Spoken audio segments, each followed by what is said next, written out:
Kismus pa lang, pasan ko na ang mundo.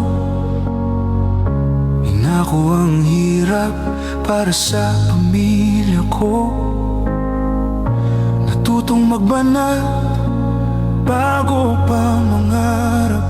Tinatahi ang punit kahit na mahirap. Huwag sanang masamahin, sa akin ay okay lang na ibigay ang lahat para kayo'y guminhawa lang.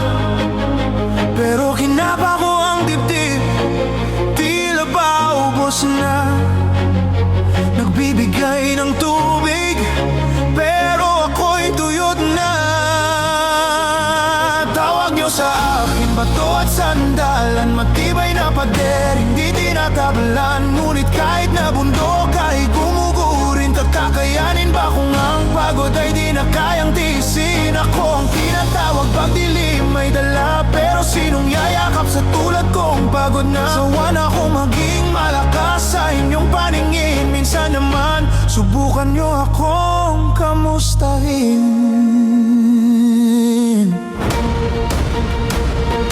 Ang katahimikan ay nababasag lang kapag may kailangan o may bagyong nakaabang. Sinasagot ang tawag, inaako ang lamig, binibigay ang kumot kahit ako'y nanginginig.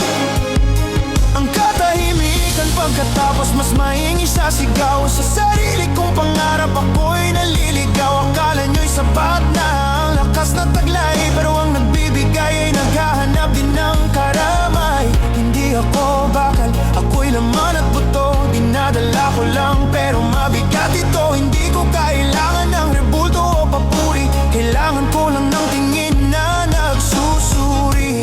Tingnan nyo ako, lagpasan ang iyong mata at makita ang tao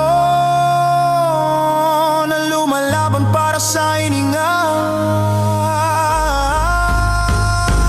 Tawag nyo sa akin bato at sandalan, matibay na pader, hindi tinatabalan. Ngunit kahit na bundok ay gumugurin, kakayanin ba kung ang pagod ay di na kayang tiisin? Ako ang tinatawag pag dilim may dala, pero sinong yayakap sa tulad kong pagod na? Sawa na akong maging malakas sa inyong paningin. Minsan naman subukan nyo akong kamustahin. Sana balang araw inyong makita may batang naghihintay sa loob ko sinta. Binigay ko ang tubig, pati ang balon, huwag nyo kong hayaang malunod sa ilalim ng alon. Tawag nyo sa akin bato at sandalan, matibay na pader, hindi tinatablan. Ngunit kahit na bundok ay gumugurin, kakayanin ba kung ang pagod ay di na kayang tiisin? Ako ang tinatawag pag dilim may dala, pero sinong yayakap sa tulad kong pagod na? Sawa na akong maging malakas sa inyong paningin. Minsan naman